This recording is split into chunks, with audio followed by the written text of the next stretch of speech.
네, 우리 지금 옆에 또 앞뒤 좌우에 계신 분들 정말 사랑하고 축복하시죠?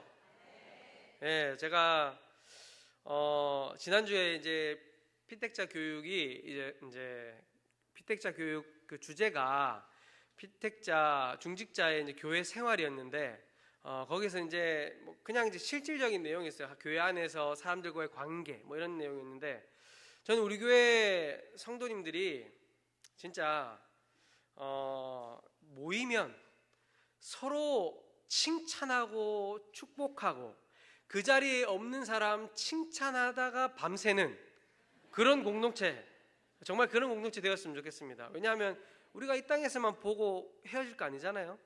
영원히 천국 가서 영원히 살아야 되는데 여기서 뒤에서 욕하고 이러면은 천국 가서 어떻게 보려고, 안 되겠죠? 네, 그렇게 정말 서로 사랑하고 축복하는 우리 복된 김포제 1교회 되실 수 있기를 주님의 이름으로 축원합니다.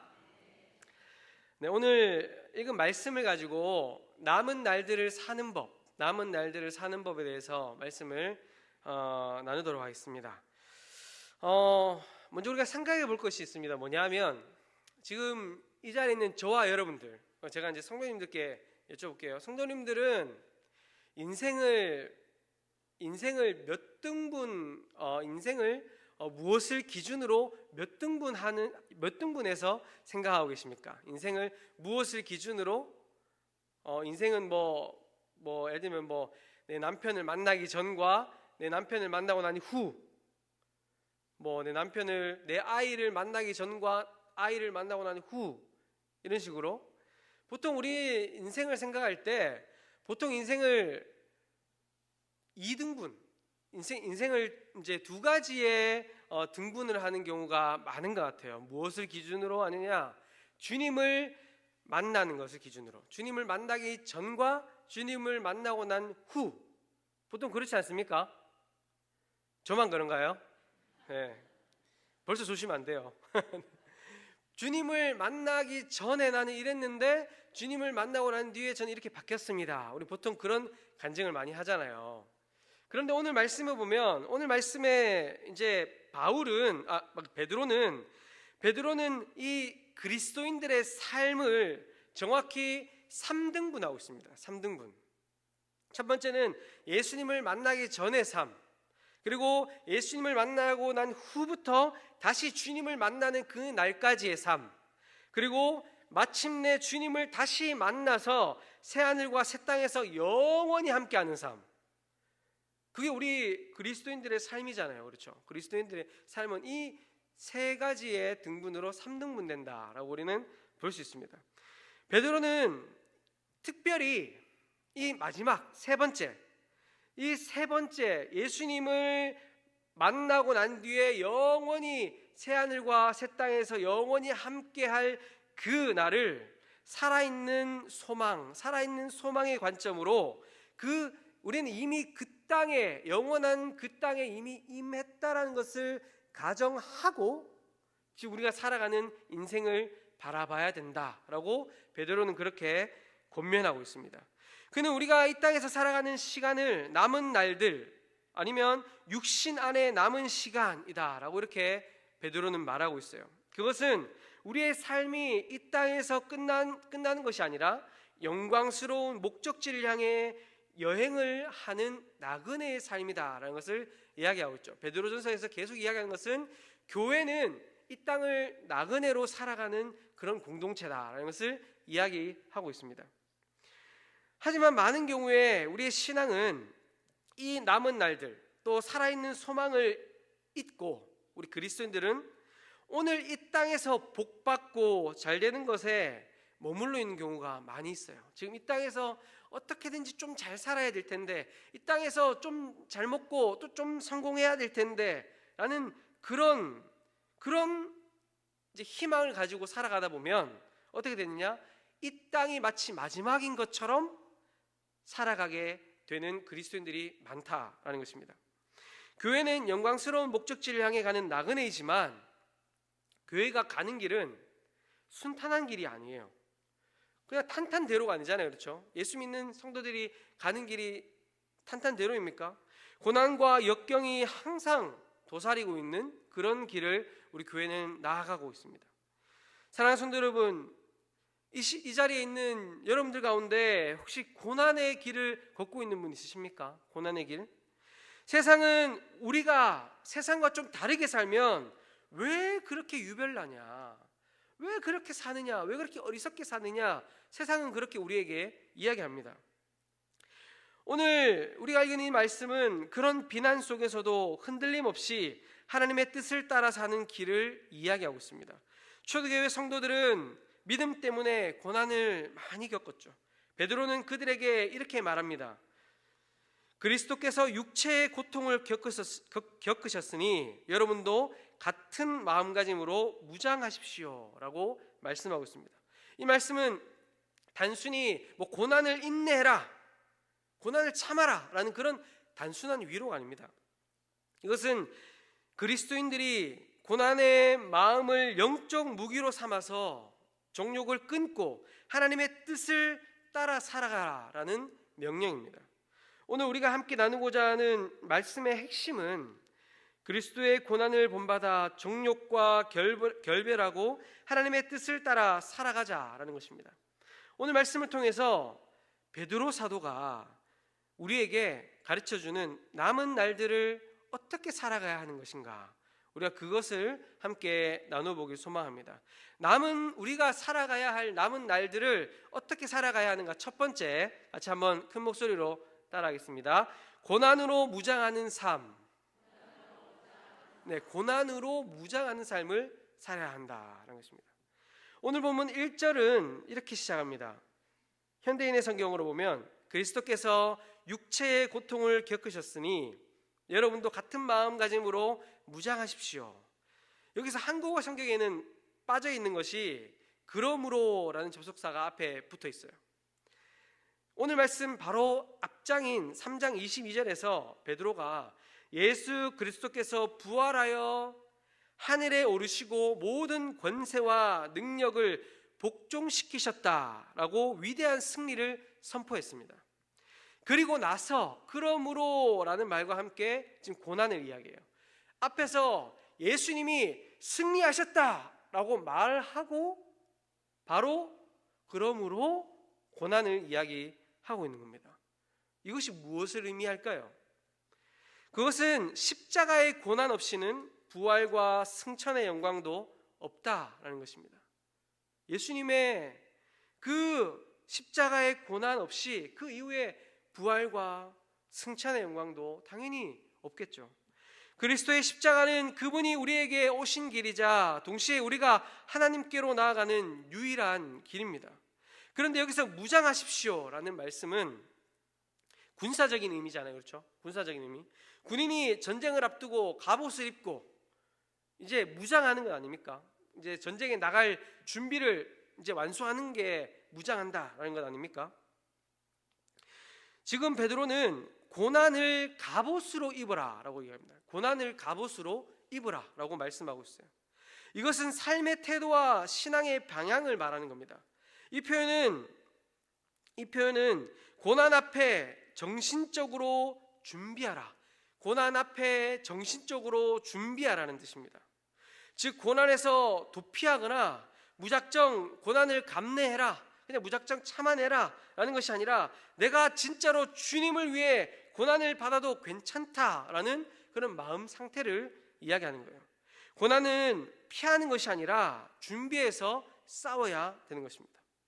베드로는 우리가 겪는 고난을 영광의 자리에서 하늘로부터 내려다보는 관점을 가지고 고난을 보라라고 말씀합니다.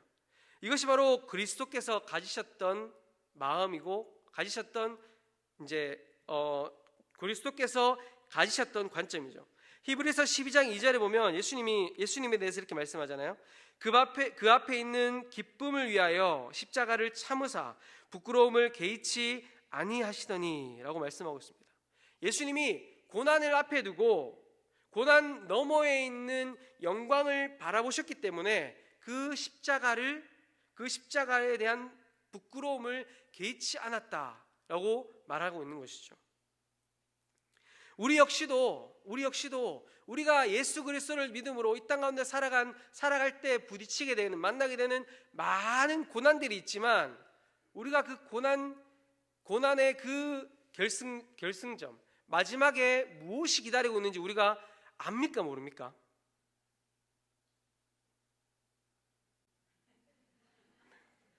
우리가 이제 말씀하지 않지만 다 알잖아요. 우리는 고난의 마지막에, 우리가 그 마지막에 하나님께서 우리에게 승리의 면류관을 주실 것이라는 것을 우리는 다 알잖아요. 그렇죠? 우리는 그 마지막을 알기 때문에 우리에게 오는 고난을 우리가 거뜬히 이겨낼 수 있는 거예요. 우리는 이미 다 마지막을 본 것처럼 우리는 살아갈 수 있는 것이죠. 사랑하는 성도 여러분, 여기에 계신 분들 가운데 자녀를 키울 때 아이들 그 예방접종 맞춰보신 분들이 있으시죠? 네, 예방접종 맞히실 때 그 마음이 어때요? 저는 진짜 그 애기 정말 만지면 팔 부러질 것 같은 그 애, 정말 아무것도 모르는 해맑은 모습으로 이렇게 있지만 주사를 딱 주사 반에 들어가면 갑자기 얼굴이 이러면서 갑자기 울잖아요. 근데 그거 아픈 주사를 맞을 때 부모가 우리 애 죽으면 어떡해, 이런 부모가 있습니까? 물론 마음이 안타깝긴 하지만 그 주사를 맞고 난 뒤에 어떻게 될지 우리 알잖아요. 앞으로 이 아이가 더 건강하게, 더 강인한 육신을 가지고 무럭무럭 자라게 될 것을 알기 때문에 그 고통, 아이가 받는 고통은 우리에게는 아무것도 아닌 거예요. 지금 말씀에서 이해하는 것이 그겁니다. 예수님께서도 이 고난 이후에 영광을 바라보시고 이 십자가를 바라보셨기 때문에 전혀 개의치 않은 것처럼 너희에게, 초대교회 성도들에게, 또 앞으로 오고 올 많은 그리스도인들이 받을 그 고난 아무것도 아니다. 너희가 이미 영광을 바라보고 살아가기 때문에 그 고난을 거뜬히 이겨낼 수 있다라고 말씀하고 있는 것입니다. 예수님께서 산상수훈에서도 말씀하셨잖아요. 마태복음 5장 10절에서 12절 말씀 같이 한번 읽어보겠습니다. 시작. 박해를 받는 자는 복이 있나니 천국이 그들의 것임이라. 나로 말미암아 너희를 욕하고 박해하고 거짓으로 너희를 거슬러 모든 악한 말을 할 때에는 너희에게 복이 있나니 기뻐하고 즐거워하라. 하늘에서 너희의 상이 큼이라. 너희 전에 있던 선지자들도 이같이 박해하였느니라. 아멘. 예수님 때문에 고난받고 박해받고 거기서 끝난다면, 여기서 저와 여러분처럼 또 지나간 예수님의 제자들, 초대교회 성도들, 지금 죽어갔던 그 많은 믿음의 선배들만큼 불쌍한 존재들이 어디 있습니까? 그렇죠? 그러나 그들이 예수님을 전하고 그들이 고난받고 박해당하고 그럼에도 그들이 기뻐할 수 있는 이유는 뭡니까? 예수님이 기뻐하고 즐거워하라. 하늘에서 너희의 상이 큼이라 라고 말씀하고 있는 이것을 우리가 알기 때문이죠. 우린 이미 우린 결과를 알아요. 알기 때문에 우리는 우리에게 오는 고난과 두려움, 역경, 세상이 우리를 무시하고 멸시하는 그 모든 것들이 우리에게 오더라도 그래 많이 해라. 많이 우리 욕하고 모함하고 해라. 그리고 더 나아가서 그들을 긍휼한 마음으로 불쌍히 여겨주고 그들을 위해 기도해 줄 수 있는 것이죠. 우리에게 상이 기다리고 있기 때문이에요. 사랑하는 성도 여러분, 그것을 믿으실 수 있게 소망합니다. 그런데 이 고난은 더 나아가서 우리에게 놀라운 유익을 줍니다. 어떤 유익을 주냐면 1절 하반절에서 육체의 고난을 받은 자는 죄를 그쳤음이니 라고 말하고 있습니다. 아니, 육체의 고난을 받은 자는 죄를 그쳤다? 고난을 겪는 순간 죄가 없어졌다? 라는 말일까요? 그런 말이 아닙니다. 그럼 우리가 고난을 받으면 우리 죄가 없어진다, 어떤 행위에 의한 우리의 죄가 사라지는 그런 것이 아닙니다. 이 죄가 그쳤다라는 표현은 죄의 지배에서 벗어나게 된다라는 그런 의미입니다. 즉 고난을 겪을 때, 우리가 고난을 겪을 때 이러면 안 되는데, 우리에게 고난이 올 때 이러면 안 되는데 멈춰야 되겠다 라고 우리가 깨달을 수 있다는 거예요. 다시 말해 고난이 죄에 대한 결단과 변화로 이어질 수 있다는 겁니다. 비유를 들어보겠습니다. 건강에 해로운 음식들 있잖아요. 여기 많은 분들이 제가 무슨 음식을 좋아하는지 잘 아실 거예요. 예, 웃는 분들은 아마 아실 것 같은데, 예, 제가 올라오기 전에도 먹고 왔습니다. 예, 먹고 왔는데 제가 좋아하는 그거 있죠? 그거 많이 먹으면 어떻게 될까요? 안 좋죠. 예, 살찌고 디룩디룩. 예, 그러다가 이제 진짜 아플 수 있는 거죠. 그렇죠. 그러나 아프기 전까지는 몰라요. 맛있다 해서 먹다 보면 갑자기 쓰러지게 되고 아프게 되고, 그 쓰리쓴 고난의 시간이 나에게 찾아오고 나면 제가 어떻게 될까요? 그 시간을 통과하고 나면, 아픔을 겪고 나면 그때에서야 비로소 이런 것은 먹으면 안 되는구나 라는 것을 깨닫게 되겠죠. 그러면은 제가 다시 그 음식이 저에게 왔을 때 어떻게 할까요? 몰라 일단 먹고 보자. 그럴까요? 그때 탁 멈추겠죠. 안 돼. 이렇게 하면 안 돼. 이러면 난 다시 돼지가 된다. 이러면 다시 난 아프게 된다. 바로 우리가 멈출 수 있게 되잖아요. 깨닫게 되잖아요. 그렇죠? 우리의 영적인 삶도 같다는 거예요. 고난은 우리에게 죄의 결과가 얼마나 비참하고 고통스러운지 절실하게 깨닫게 해줍니다. 고난이. 그 경험을 통해 우리는 죄의 달콤한 유혹 뒤에 숨겨져 있는 무서운 독을 보게 되고, 마침내 죄의 사슬을 끊어낼 수 있는 결단과 변화로 우리가 나아갈 수 있다는 거예요. 고난이 우리에게 그런 유익을 준다는 겁니다. 이처럼 고난은 죄를 이기는 영적 근육을 키우는 훈련의 장이 됩니다. 그런데 이 놀라운 능력은 어디에서 오는 걸까요? 단순히 고통을 겪고 나면 우리의 의지에서 나오는 걸까요? 아닙니다. 베드로는 분명히 말하고 있어요. 그리스도께서 이미 육체의 고난을 받으셨으니 너희도 같은 마음으로 갑옷을 삼으라 라고 말씀했잖아요. 우리의 고난이 의미를 갖고 능력이 되는 이유는 그것이 우리 주님이신 예수 그리스도의 고난과 연결되어 있기 때문입니다. 주님께서 먼저 그 고난의 길을 걸어가셨고 십자가에서 모든 죄와 사망의 권세를 깨뜨리고 승리하셨습니다. 우리가 그 주님과 연합할 때 그분의 승리가 곧 우리의 승리가 되는 것이죠. 그분이 죄로부터 자유를 이루셨듯이 우리도 죄의 지배로부터 벗어나는 참된 자유를 누리게 되는 것입니다. 그렇다면 사랑하는 성도 여러분, 우리는 이제 어떻게 해야 될까요? 고난이 찾아올 때마다 우리가 두려움에 떨고 주저앉아야 될까요? 아닙니다. 베드로는 고난이 실패나 저주가 아니라 우리를 영광으로 이끌기 위한 준비 과정이다 라고 말합니다. 예수께서 십자가라는 극심한 고난 앞에서도 장차 올 기쁨과 영광을 바라보며 견디셨듯이 우리도 고난 속에서 하늘의 영광을 바라볼 때 그것을 이겨낼 힘을 얻게 되는 것입니다. 예수님께서 십자가를 앞에 두고 두려움에 굴복하신 것이 아니라 땀방울이 핏방울이 되도록 기도하면서 영적으로 무장하셨습니다. 우리도 그 모습을 따라가야겠죠. 죄로부터 자유로운 삶을 살기 원한다면 고난을 대하는 우리의 태도를 바꿔야 합니다. 고난을 피해야 할 원수나 저주로 보는 것이 아니라 이런 마음을 가져야 됩니다. 이 고난 안에 하나님의 영광이 있다. 이 고난을 통해서 우리는 하나님의 영광을 경험할 수 있다라는 그런 믿음을 가지고 우리가 고난을 이겨나가야 되는 것이죠. 우리가 왜 그랬습니까? 아까 전에 앞에 말씀드렸듯이 우린 이미 결과를 알고 있으니까요.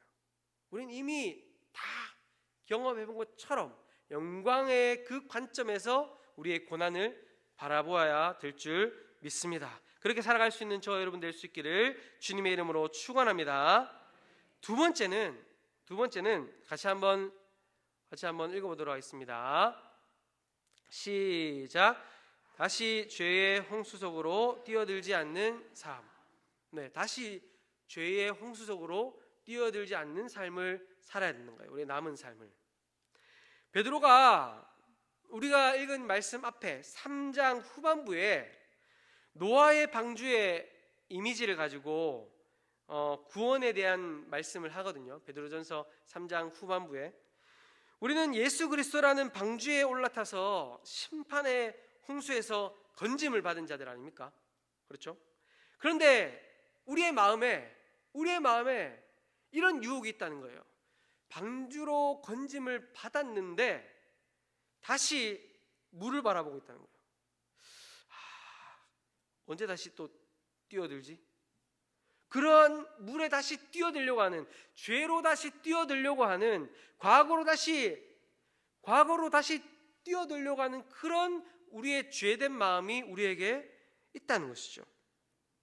2절과 3절 말씀은 이 갈등 상황을 이렇게 말씀하고 있습니다. 2절은 우리가 이제 그 후로는 다시 사람의 정욕을 따르지 않고 하나님의 뜻을 따라 육체의 남은 때를 살게 하려 함이라 라고 말씀합니다. 이것은 우리가 구원받기 전의 삶과 극명한 대조를 이룬다라는 것을 말씀하고 있죠. 과거에는 육체의 욕망을 따라 살았습니다. 이제는 죄와는 완전히 단절된 삶을 살아야 하는 것이죠. 3절 말씀은 우리가 빠져 지냈던, 이제 방주로 구원받기 이전에 그 빠져 지냈던 그 물속의 삶이 어땠는지 3절 말씀에서 이야기하고 있습니다. 너희가 음란과 정욕과 술 취함과 방탕과 향락과 무법한 우상 숭배를 하여 이방인의 뜻을 따라 행했다라고 이렇게 말씀하고 있습니다. 이것들은 당시 로마 사회에서 만연했던 방탕한 문화였죠. 성적인 죄악들, 또 술과 관련된 타락들, 그리고 이 모든 것의 뿌리가 되는 것, 우상 숭배, 술 취함, 음란, 우상 숭배, 이러한 삶에 당시 초대교회 성도들이 지금 베드로가 지금 말하고 베드로의 그 글을 읽고 있는, 또 말씀을 듣고 있는 초대교회 성도들에게 지금 베드로가 이야기하고 있는 겁니다. 너희가 예전에 이미 충분히 그렇게 살았지 않냐라고 말씀하고 있는 것입니다. 베드로는 단호하게 지금 선언하고 있습니다.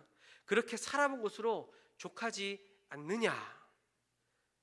사랑하는 성도 여러분, 그렇게 살아본 것으로 여러분 족하십니까? 안 살아봐서 모르겠어요. 저는 교회에서만 살아서 잘 모르겠어요. 이전에 예수를 인격적으로 만나기 전에 내 마음대로, 내 중심대로 내가 우상되는 삶, 그렇게 살았던 삶, 지금 베드로가 우리에게 이야기하고 있는 겁니다. 그렇게 살아왔던 삶, 그렇게 살아봤으면 그걸로 충분하지 않냐. 다시 그때로 돌아가지 마라. 다시 그때를 바라보지도 말고 다시 그때를 그곳으로 눈길도 주지 마라 라고 베드로는 이야기하고 있는 것입니다. 그 죄악의 홍수가 잠시 짜릿하고 시원해 보일지 몰라도 그 끝이 영원한 심판과 허무한 나락이다라는 것은 우리는 너무나 잘 알고 있습니다. 우리를 건져주신 구원의 은혜를 생각하면서 다시는 그 어리석은 삶으로 돌아가지 않겠다고, 우리의 영원한, 우리가 달려가야 할 그 영원한 곳을 바라보며, 썩지 않을 그곳을 바라보며 살아갈 수 있는 저와 여러분 될 수 있길 소망합니다. 마지막 세 번째, 우리 같이 한번 큰 목소리로 읽어보도록 하겠습니다. 시작. 네, 세상에 낯선 사람으로 살아가야 돼요. 세상에 낯선 사람으로. 우리가 이 결단을 어떻게 하면서 살아갈 수 있을까요? 베드로는 우리가 누구 앞에서 살아가는 존재인가를 기억하라라고 말합니다. 먼저 우리는 세상 속에서 낯선 사람으로 살아가기를 각오해야 됩니다. 우리 4절 말씀 같이 한번 현대인의 성경으로 같이 한번 읽어보겠습니다. 시작.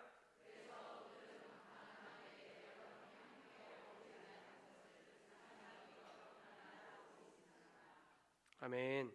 말씀에 의하면 우리가 세상 사람들처럼 극한 방탕의 길로 달려가지 않을 때, 세상 사람들처럼 우리의 정욕대로 술 취함에 우상 숭배에 빠져서 세상 사람들과 함께 발맞추어 나아가지 않을 때 그들이 우리를 이상하게 여기고 낯설게 대한다라고 말씀하고 있습니다. 세상과 다른 가치관을 가졌다는 이유로 관계가 멀어질 수도 있죠. 사업상 손해를 볼 수도 있습니다. 그러나 그것이 정상입니다. 지금 시대의 교회의 문제는 세상이 더 이상 교회를 낯설게 안 본다는 거예요. 우리도 세상이 안 낯설고 세상도 우리가 안 낯설고 너무 친숙한 거죠. 그렇지 않습니까? 교회가 돌아가는 모습이 마치 세상의 기업과 같이 돌아가고 목회자들의 모습이, 성도들의 모습이 세상 사람들과 전혀 다르지 않고 어떨 때는 세상 사람들보다 세상 사람들을 뒤처지면 안 돼, 우리가 앞서가야 돼, 더 악랄하고 더 잔인하고 그런 모습들이 교회 안에 있는 거예요. 그럴 때 세상 사람들이 우리 교회를 볼 때 낯설지 않은 거예요. 세상과 너무 친숙해져 버린 것입니다. 우린 세상과 가는 길이 다른데 어떻게 같이 발맞추어 갈 수가 있겠습니까? 세상은 우리가 이전과 다르게 살면 비난합니다. 손가락질합니다. 하지만 베드로는 말합니다. 산자와 죽은 자를 심판하기로 예비하신 이에게 사실대로 고하리라. 우리는 선택해야 합니다. 세상이 낯설어한 삶을 살 것인가, 아니면 하나님께서 낯설어 하시는 삶을 살 것인가? 여러분, 어떤 삶을 살고 싶으십니까? 세상 사람들이 낯설어하는 삶을 살고 싶으신가요? 아니면 하나님이 나를 볼 때 좀 낯설다, 그런 삶을 살고 싶으신가요? 네. 이 선택을 도와줄 또 하나의 진실이 있습니다. 바로 우리 모두가 마지막 날 심판주 하나님 앞에 서게 된다는 사실이에요. 예수를 믿는 자나 믿지 않는 자 모두가. 5절 말씀은 그들은 산 사람과 죽은 사람을 심판하실 분에게 자기들이 행한 일을 낱낱이 고해 바쳐야 할 것입니다 라고 경고하고 있습니다. 우리 인생의 성공과 실패는 이 땅에서 결정되는 것이 아닙니다. 그렇죠? 우리가 살아가는 인생의 성공과 실패가 세상 사람들이 우리의 성공과 실패를 결정지어 줍니까? 아니면 우리 같이 신앙생활하는 형제 자매들이 결정지어 줍니까? 아니죠. 그날의 심판주, 마지막 날에 심판하실 하나님 앞에 섰을 때 최종적으로 결정되는 것이죠. 이 사실을 기억한다면 우리는 세상 사람들의 시선과 평가에 연연하지 않을 수 있습니다. 세상이 나를 몰라주는 것이 뭐가 대수입니까? 그렇죠? 세상이 몰라주는 게 뭐가 대수예요? 아니면 그날에 주님께서 내가 너를 도무지 알지 못한다 라고 하실 것이 두려워야 되겠죠. 우리에게는 죽음조차도 우리의 최종적인 상태가 아닙니다. 6절에서 말씀하고 있는 죽은 자들에게도 복음이 전해졌다라는 것은 베드로가 편지를 쓸 당시 이미 세상을 떠난 믿는 성도들을 가리키고 있습니다. 지금 죽은 자들에게도 복음이 전해졌다라는 이 말씀이 이미 죽었는데 그들이 연옥에 있어서 연옥에 있는 자들에게 복음이 전해졌다, 그런 이야기가 아닙니다. 이미 베드로의 복음이 전해질 그때 이미 죽은 자들, 세상에 없는 자들을 이야기하는 거예요. 그들이 생전에 복음을 듣고 믿었지만 지금은 육체적으로 사망한 자들을 말하는 거예요. 이 말씀은 과거에 죄 아래에 있었던 자들이 살아있을 때 복음을 듣고 변화되었음을 말씀하고 있습니다. 육체로는 사람처럼 심판을 받으나 영으로는 하나님처럼 살게 하려 함이니라 라는 그 말씀의 의미는 명확합니다.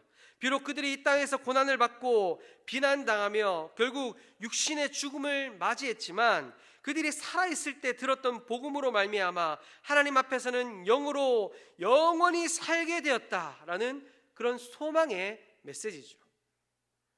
그들이 복음을 듣고 이 땅에서 죽은 것처럼 보이고 이 땅에서는 존재하지 않는 것처럼 보이지만 하나님과 함께 영원히 존재하고 있다, 하나님과 함께 영원히 살고 있다라는 것을 말씀하고 있는 것입니다. 베드로는 이미 죽은 믿은 자들, 이미 죽은 믿는 이들의 그 사례를 통해서 현재 고난당하는 성도들을 위로하고 격려하고 있는 것입니다. 이 땅에서의 고난은 영원한 하나님 나라에 비하면 일시적인 시련에 불과하고 믿음으로 견디는 자들의 영혼은 이미 하나님과 동행하고 있다는 그 사실을 지금 초대교회 성도들에게 이야기하고 있는 것이죠. 이 땅에서 살았느냐 죽었느냐가 중요한 것이 아닙니다. 오직 각 사람을 공의로 심판하실 그분 앞에서 어떻게 사느냐가 중요한 것이죠. 우리는 사람들의 평가가 아니라 하나님의 기준에 따라 살아야 합니다. 육신은 파괴될 수 있지만 영적인 삶은 지속되고 하나님의 품 안에서 온전한 삶을 누리게 됩니다. 이것이 바로 복음의 생명을 따르는 삶이고 물질주의적인 사고방식에 맞서는 성경적인 메시지입니다. 죽음은 끝이 아니라 하나님의 품으로 돌아가는 관문이죠. 우리는 영원한 관점으로 살아가며 고난 속에서도 희망을 품고 세상의 진정한 예수님의 향기를 드러내는 저와 여러분 될 수 있길 소망합니다. 말씀을 마무리하도록 하겠습니다. 베드로는 우리에게 지금 근본적인 질문을 던지고 있습니다. 주님의 성도들, 여러분들은 무엇을 두려워하며 살아가고 있습니까? 혹시 사람들의 따돌림, 경제적인 어려움, 세상적인 실패를 두려워하고 있지 않습니까? 그러나 우리가 참으로 두려워해야 할 분은 오직 한 분, 우리를 심판하실 하나님이시다라는 것을 지금 베드로 사도는 말씀하고 있습니다. 그리고 고난 가운데 있는 성도들에게 말하고 있습니다.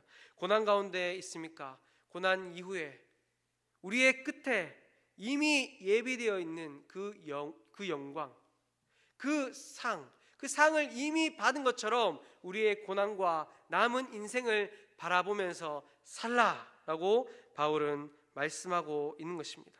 우리의 남은 날들을 하나님 앞에서 선한 양심을 따라 살아갈 수 있길 소망합니다. 세상의 어둠 속에서 빛으로, 썩어가는 세상 속에서 생명의 씨앗으로 살아갈 수 있길 소망합니다. 그래서 마침내 우리의 여행이 끝나고 주님 앞에 서는 그날에 잘하였다, 착하고 충성된 종아, 칭찬받는 우리 모두가 될 수 있기를, 고난 속에서도 복음의 생명이 살아있음을 믿으며 오늘도 우리는 고난의 갑옷을 입고 예수의 길을 따르는 저와 여러분 될 수 있기를 주님의 이름으로 축원합니다. 기도하겠습니다.